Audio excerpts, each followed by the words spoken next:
Hello friends, welcome to target point. जिस प्रकार आज का अपना टॉपिक है क्यूब रूट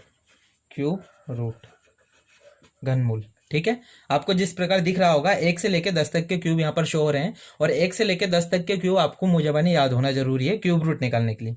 अब देखिए पीछे चलते हैं, वर्ग में आपको मैंने बताया था 1 से लेकर 10 तक के क्यूब होते हैं और जो यूनिट डिजिट है ऊपर से नीचे आपको अटैच होते हैं और 5 उन दोनों को अलग करता है। लेकिन 1 से लेकर 10 तक का जो ये क्यूब है इसके अंदर एक भी यूनिट डिजिट आपस में अटैच नहीं होगा, सब अलग अलग है। देखिए मैं आपको 1 से लेकर 9 तक बता देता हूँ। ये 1 का क्यूब में आता है 1, फिर ये 2, ये 3, ये 4, ये 5, ये 6, 7, 8, ये 9 और ये 0 वाला 10।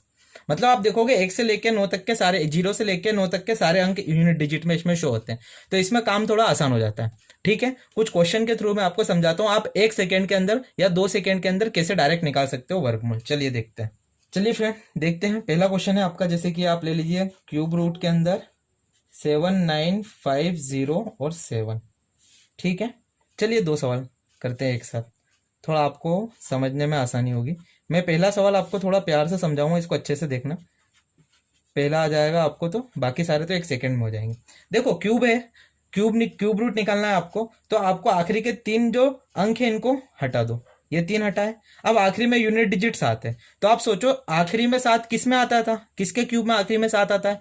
तो आप सोचोगे 3 का क्यूब 27, उसमें आखिरी में 7 आ रहा है, तो इसकी जो 3 अंक है इसकी जगह कितना आएगा? 3, क्योंकि आखिरी में 7 है तो इधर 3 आ गया और बचा कितना? 79।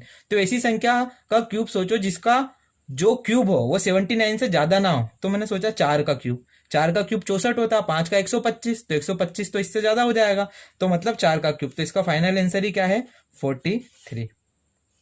देखिए अब इसमें देखते हैं, इसके अंदर 9, तो आखिरी में 9 किसका आता है क्यूब करने पर? 9 का क्यूब 729, तो इन तीनों की जगह तो 9 आ जाएगा, बचा 59। तो ऐसी संख्या जिसका क्यूब करने पर 59 से ज्यादा ना है। तो आप सोचो 3 का क्यूब 27 होता है, 4 का 64 होता है, तो ये तो बाहर चला जाएगा 4 का, तो क्या आएगा इसकी जगह? 3। तो इसका फाइनल आंसर क्या जाएगा? 39। चलिए और सवाल देखते हैं, जैसे कि एक सवाल लिखा है आपका क्यूब रूट के अंदर 17561 ठीक है।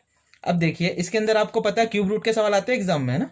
तो ये देखना आखिरी के 3 हटाओगे आप तो आखिरी में 6 है, तो ऐसी संख्या सोचो जिसका आखिरी में 6 होता है क्यूब करने पर, तो 6 का क्यूब 216, तो इन तीनों की जगह तो 6 आ जाएगा।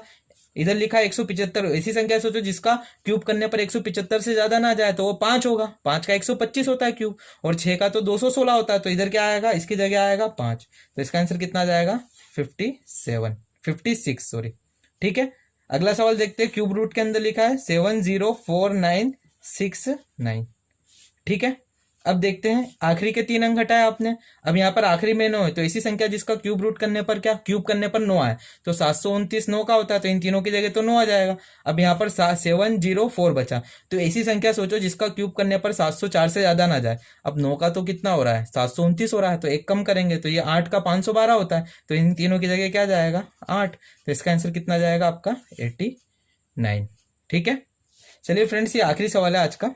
इसके अंदर देखिए ये दिया हुआ है वो क्यूब रूट, इसको बाहर निकलना है, तो आपको पता है आखिरी के 3 अंक हटाओगे, आखिरी में 5 किसका आता है? 5 का क्यूब 125 होता है, तो आखिरी में 5 है, तो इन तीनों की जगह 5 आ गया। इधर लिखा है 857, तो ऐसी संख्या जिसका क्यूब करने पर इससे ज्यादा ना है, तो वो होता है 8 का होता है 8 का होता है आपका 512, फिर 9 का होता है 729, मतलब ये 9 है, मतलब ये इसकी जगह क्या आएगा? 9 का 729 होता है, और 10 का करोगे तो 1000 हो जाएगा, तो 1000 इससे ज्यादा चला जाएगा, तो इसकी जगह क्या लिखना पड़ेगा आपको? 9 का 729 होता है, तो इसका आंसर कितना जाएगा?